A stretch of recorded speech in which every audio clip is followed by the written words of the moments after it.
Festival के season में सबके घरों में मिठाई आती है और बहुत से लोग तो मिठाई घर में ही बनाना पसंद करते हैं। आज मैं जो रेसिपी आपके साथ शेयर करने जा रही हूँ उसका नाम है चंद्रकला, जिसे सूर्य कला के नाम से भी जाना जाता है। और दीपावली के फेस्टिवल में इसे बनाकर तो जैसे घर में 4 चांद ही लग जाते हैं। Hello everyone, symbols kitchen ideas में आप सभी का स्वागत है।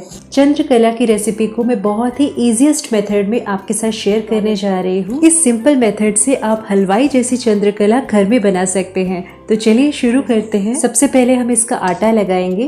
तो इसके लिए हमें 2 कप मैदा लेना है, जो मेजरमेंट के अकॉर्डिंग 300 ग्राम्स है। और उसमें हम ऐड करेंगे 1/4 टीस्पून बेकिंग सोडा यानी कि 2 पिंच।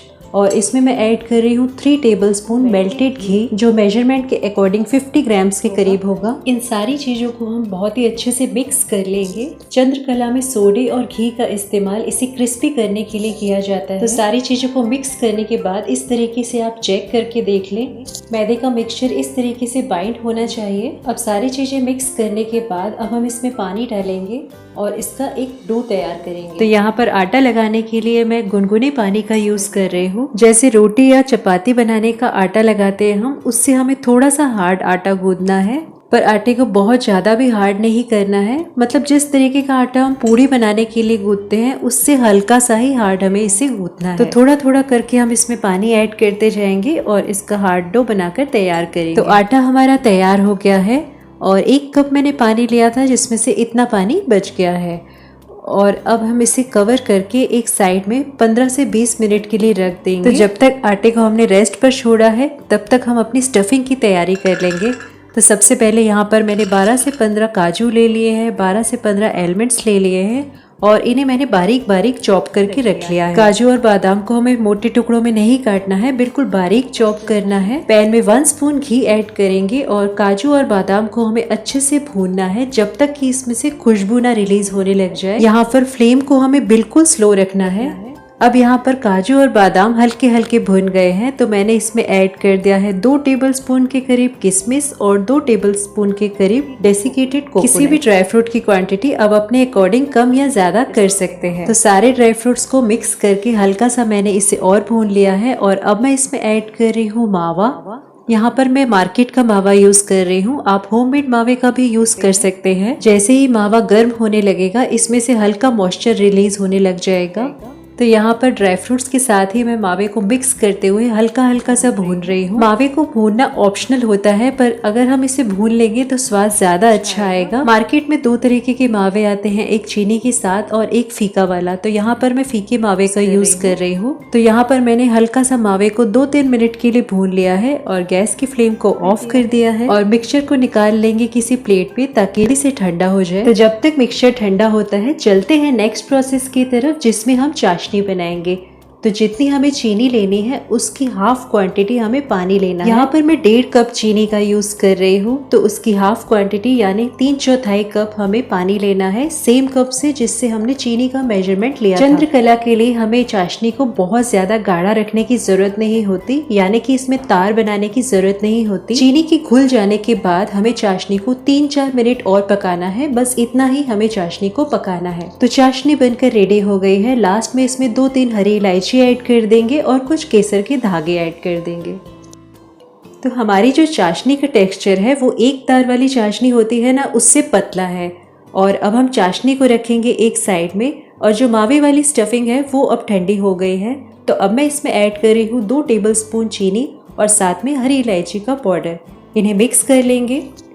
यहाँ पर इम्पोर्टेंट बात यह है कि हमें इसमें चीनी तभी मिक्स करनी है जब स्टफिंग पूरे तरीके से ठंडी हो चुकी हो, नहीं तो गर्माहट से चीनी पिघलने लगेगी और फिर हमारी स्टफिंग गीली हो जाएगी और फिर स्टफिंग भरने में परेशानी होगी। 15 से 20 मिनट हो गए हैं, डो ऑलमोस्ट सेट हो गया है।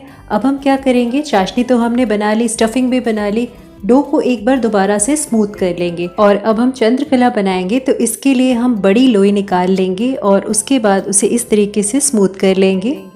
और सारे डो से मैंने लोइयां निकाल ली हैं और लोइयों को मैंने कवर कर दिया है ताकि वो ड्राई ना हो। और एक एक करके हम इसमें से लोई निकालेंगे और उसे तैयार करेंगे। तो इसे रोल करने के लिए मैं कोई भी सूखे आटे का यूज़ नहीं कर रही हूँ और ना ही मैंने ऑयल लिया है, पर अगर आप चाहे तो इसे हल्का सा ग्रीस कर सकते हैं।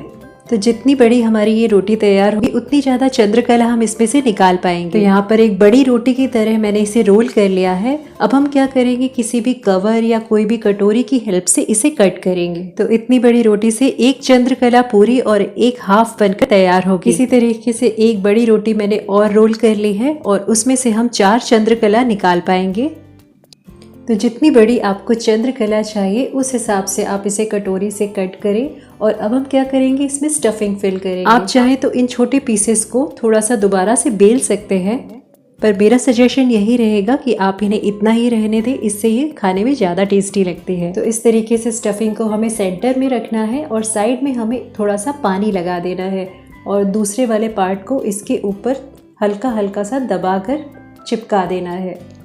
इसे अच्छे से इस तरीके से सील करना है, नहीं तो जब हम इसे फ्राई करेंगे तो ये खुल सकता है। तो इस तरीके से यहाँ पर इसे सील करना बहुत इम्पोर्टेंट है। एक बार हमने इसे इस तरीके से सील कर दिया, उसके बाद आप देखिए डिज़ाइन बनाना बहुत ही इजी है। बस इसे इस तरीके से हमें फोल्ड करना है और अंगूठे से ऐसे प्रेस कर देना है, फिर फोल्ड करना है, फिर प्रेस कर देना है, फिर फोल्ड कर देना है, फिर प्रेस कर देना है। पूरे स्टार्ट टू एंड तक हमें इसी तरीके से इसे फोल्ड करते जाना है और प्रेस करते जाना है। ये बहुत ज़्यादा डिफ़िकल्ट नहीं है, देखने में ऐसा लग रहा है कि ये डिफ़िकल्ट है, पर जब आप करेंगे तो ये आपको बहुत ही इजी लगेगा। 1-2 करने के बाद ही प्रैक्टिस हो जाती है, फिर सारी चंद्रकला बहुत ही इजीली बन जाती है। यहाँ पर इम्पोर्टेंट बात यह है कि जो हम फोल्ड करने के बाद प्रेस कर रहे हैं उसे हमें अच्छे से प्रेस करना है, नहीं तो वो फोल्ड खुलने लग जाता है, फिर चंद्रकला उतनी खूबसूरत नहीं लगती। कुछ लोग इस मिठाई को हाफ मून की शेप में भी बनाते हैं और कुछ फुल मून की शेप में बनाते हैं, और बहुत लोग इसे सूर्य कला भी कहते हैं। तो जो भी नाम आपको पसंद हो आप उसका यूज कर सकते हैं। तो यहाँ पर कुछ चंद्रकला मैंने बनाकर रख ली है और 1-2 मैंने आपको फोल्ड करके दिखाई है। अब हम चलते हैं इनको फ्राई करने की प्रोसेस की तरफ। तो इन्हें आप घी में भी फ्राई कर सकते हैं और तेल में भी फ्राई कर सकते हैं। यहाँ मैं इसे ऑयल में फ्राई कर रही हूँ। इसे फ्राई करते टाइम गैस का फ्लेम लो होना चाहिए और ऑयल का टेम्परेचर बहुत ज़्यादा गर्म नहीं होना चाहिए। तो पहले आप इसमें एक चंद्रकला डालकर देख ले, अगर ऑयल का टेम्परेचर नॉर्मल है फिर इसमें धीरे धीरे करके सारी चंद्रकला ऐड कर दें। अगर आप चंद्रकला को ज़्यादा गर्म तेल में डाल देंगे तो इसके ऊपर बबल से आने शुरू हो जाएंगे, जो देखने में अच्छे नहीं लगते। जितना कढ़ाई में आसानी से चला गया उतना मैंने कढ़ाई में ऐड कर दिया है। अब आप देख सकते हैं कि इसमें से हल्की हल्की झाग आने शुरू हो गई है और ये तैरकर ऊपर आ गई है। तो चंद्रकला तैरकर ऊपर आ गई है। तो अब हम इसे किसी स्पून से इसका साइड चेंज कर देंगे। चंद्रकला को अगर आप हाई फ्लेम पर फ्राई करेंगे तो ये ऊपर से जल्दी से ब्राउन हो जाएगी और अंदर से कच्ची रह जाएगी, और लो फ्लेम पर फ्राई करने से ये बहुत ही अच्छी खस्ता बनकर तैयार होगी।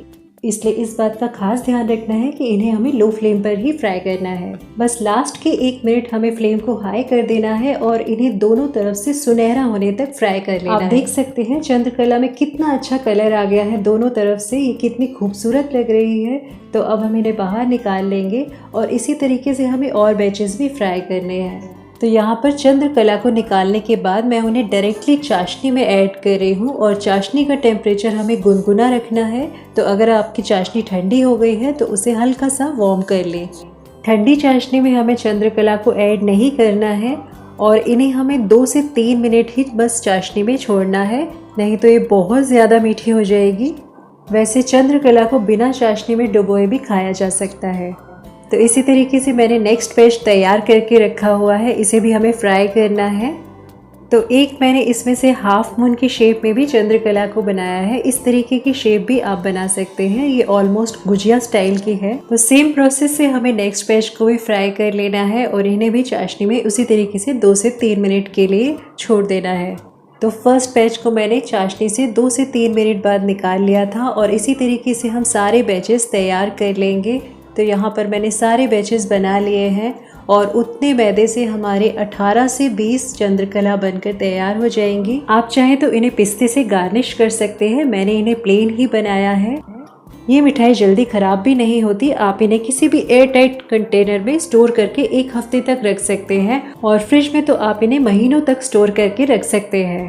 तो दिवाली हो या कोई भी फेस्टिवल, आप इस मिठाई को कभी भी बना सकते हैं। ये देखने में जितनी खूबसूरत होती है उससे भी ज़्यादा खाने में स्वादिष्ट होती है। तो आप भी इस रेसिपी को घर में ट्राई करके ज़रूर देखिएगा और मुझे कमेंट करके बताइएगा कि आपको मेरी रेसिपी कैसी लगी।